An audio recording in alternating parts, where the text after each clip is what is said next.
uramenye ntushidikanye, n'abakurwanya barakomeje,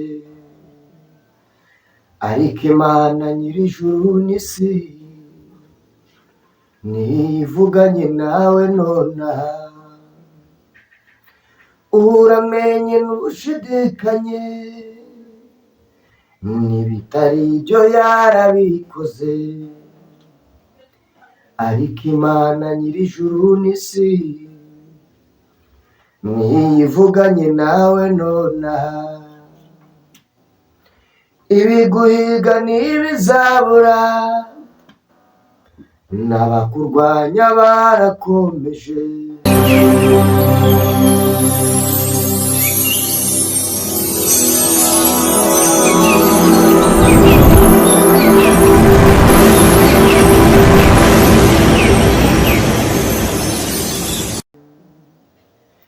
ariko Imana nyir'ijuru n'isi ntivuganye nawe nonaha.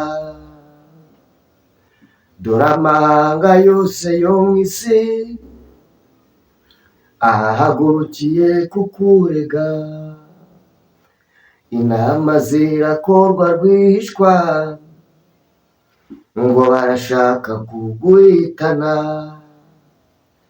Bazagukura he, bazakubona he, ko Imana ariyo ifite urufunguzo. Dore amahanga yose yo mu isi ahagurukiye kukurega, inama zirafatwa rwihishwa, ngo barashaka kuguhitana.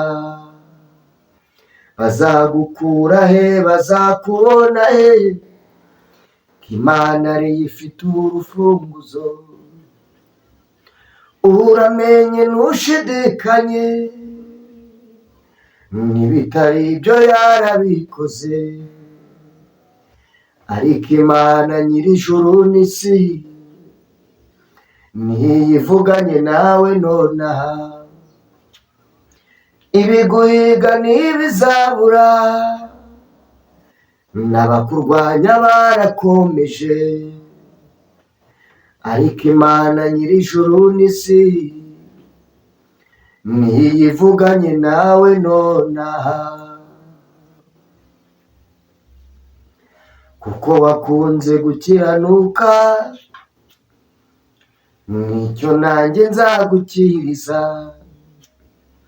Kuko wanze ubugome bw'iyi si, nicyo nzaguhera icyubahiro. Kuko wakunze gukiranuka, kuko wakunze gukiranuka, nicyo nanjye nzagukiriza. Kuko wanze ubugome bw'iyi si, nicyo nzaguhera icyubahiro. Uramenye ntushidikanye, n'ibitari ibyo yarabikoze, ariko Imana nyir'ijuru n'isi ntivuganye nawe nonaha. Uramenye ntushidikanye, uramenye ntugire kwizera guke, kubera ko Imana nyir'ijuru n'isi, Imana nyir'icyubahiro, Imana yaremye isi ikadendezamo inyanja, ikarema isazure, ikarema umwijima, ikarema amanywa ndetse n'ijoro. Iyo Mana irakora, iyo Mana ndayemera, iyo Mana ndayubaha. Uko byagenda kose ntabwo ijya idutererana, kandi mu by'ukuri ntabwo Imana idukoza isoni. Ntabwo Imana rero yagukoza isoni igihe cyose uyifitiye icyizere. Ntabwo Imana izigera igukoza isoni, nubwo hari abakurwanya buri munsi, bakakurwanya buri munsi, bagashaka gukorwa n'isoni, bagashaka kugukoza isoni, ariko reka nkubwire ngo ntabwo Imana izigera ibibemerera. Imana nyir'ibambe, Imana nyir'ijuru n'isi, Imana yakoze imirimo n'ibitangaza mu gihe cyashize, Imana yaturengeye, Imana yatugiriye neza. Mu by'ukuri rero ntabwo tuba dushaka kubaho ubuzima bugoranye buri muntu wese uri ku isi. Ndizera ndashidikanya ko baramutse bahisemo bavuzanye ibintu bibiri bakavuga ngo hitamo ikibi n'iki, hitamo ubuzima bwiza n'ububi, hitamo ubuzima bugoranye cyangwa se ubuzima bworoshye, buri wese yahitamo ubuzima bworoheje kandi bworoshye, kubaho mu buzima butamugoye.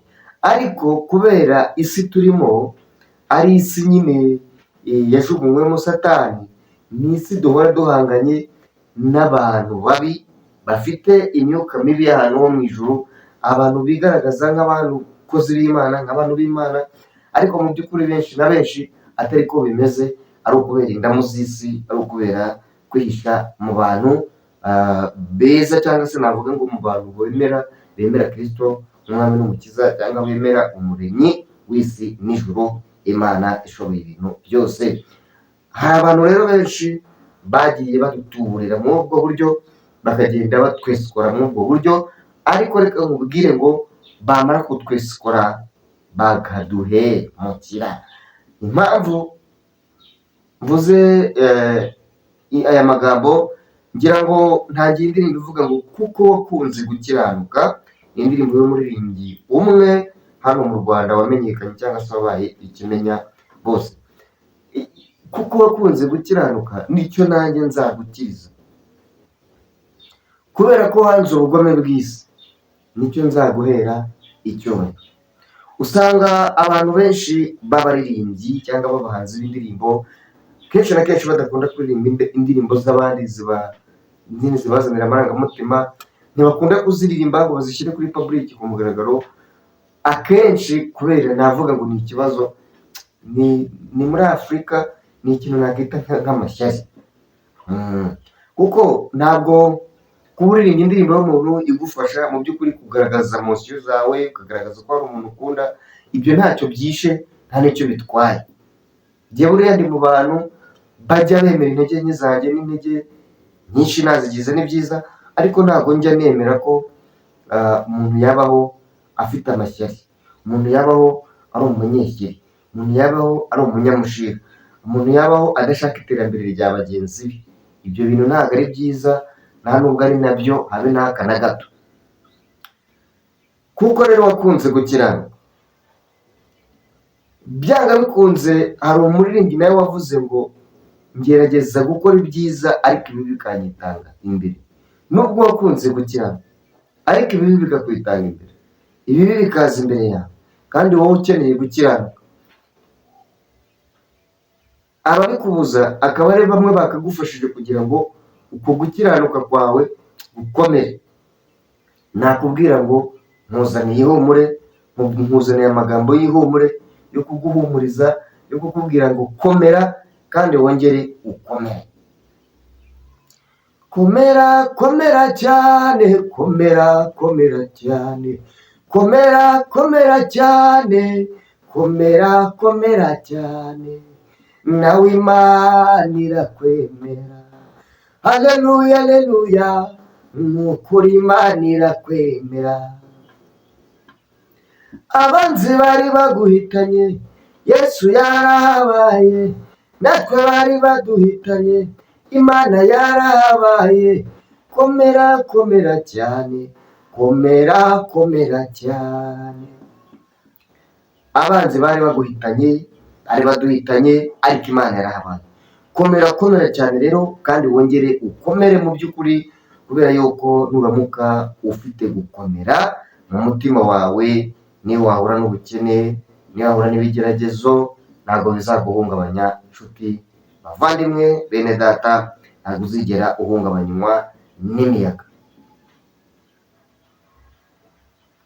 Undi muririmbyi yaravuze ngo ibiturwanya ntibizabura kuza,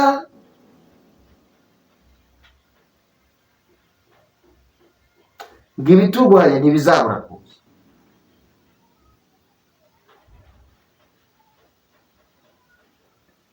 Ngo yavuze ko itazadutererana, intambara izayiturwanirira, aho bikomeye izaturengera we. ngo niyo twakena ntituzasabiriza na gato. uwo nawe n'undi muririmbyi witwa Nzabahayo Silas, ibya Yesu ni ku murongo, yararirimbye ngo ibiturwanya ntibizabura kuza, gusa ngo niyo twakena ntabwo tuzigera dusabiriza n'aka na gato. ngo niyo twakena ntituzasabiriza na hato. hari indirimbo zimfasha nkumva ndi gufashwa, nkumva ndi kugenda nsubizwamo intege. unsubizamo intege ndetse n'umunezero, unsubizamo intege akanyamuneza kawe, unsubizamo intege ndetse n'imbaraga zawe. Mana warakoze kuba waraturiye, byari bikomeye cyonje ngushimira. mu by'ukuri rero Imana yarakoze, ntabwo itagize. Imana yakoze ibishoboka byose, iraturinda, itugirira neza. byonyine kuva Imana yarakugiriye neza ikakurinda ni amashimwe akomeye. waba wemera Imana waba utayemera, hari abantu ngo batemera Imana, sinzi uko babayeho, ariko njye nemera ko, nemezanya n'umutima wanjye ko buri kintu cyose ngezeho, yaba iyi jire nambaye, yaba uyu mupira, yaba iyi sura mubona ko ndiho, nemezanya neza n'umutima wanjye ko ari Imana ibikora, ku bwanjye ngewe ntabikora ngo mbibashe.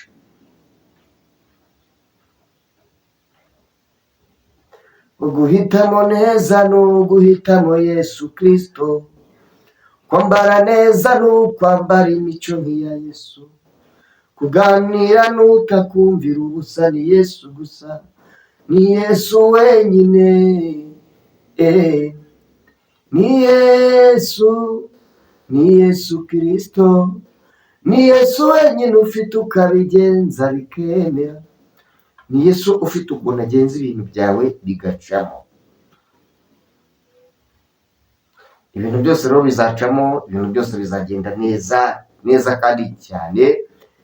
mu gihe cyose uzaba umerewe neza, mu gihe cyose uzaba uri gushima Imana, uzaba uri gushima Kristo nk'umwami n'umukiza, mu gihe cyose uzaba ufitiye Imana icyizere, ibintu byose bizamera neza.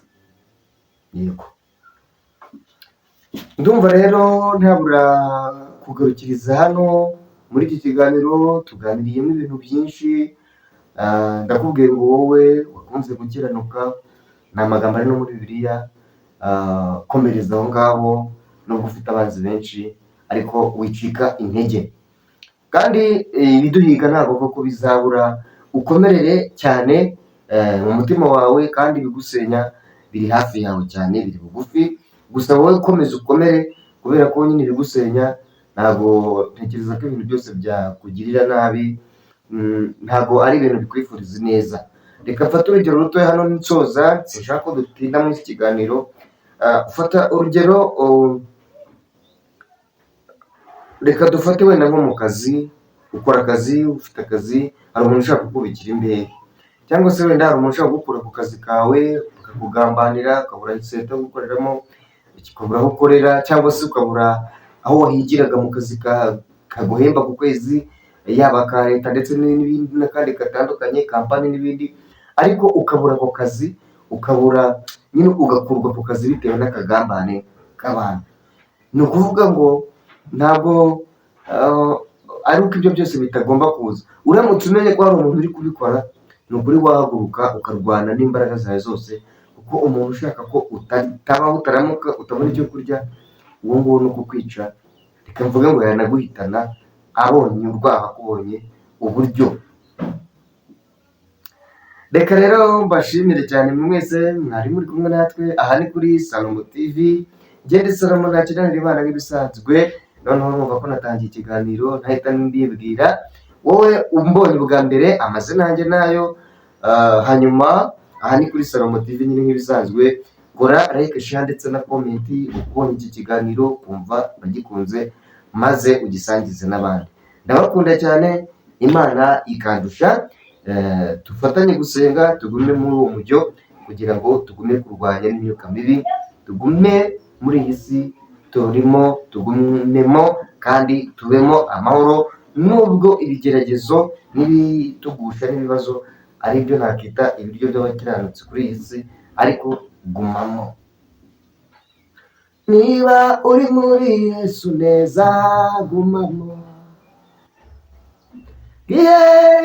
Gumamo, gumamo. No muri Yesu gumamo, gumamo. Injira neza ugumemo, gumamo.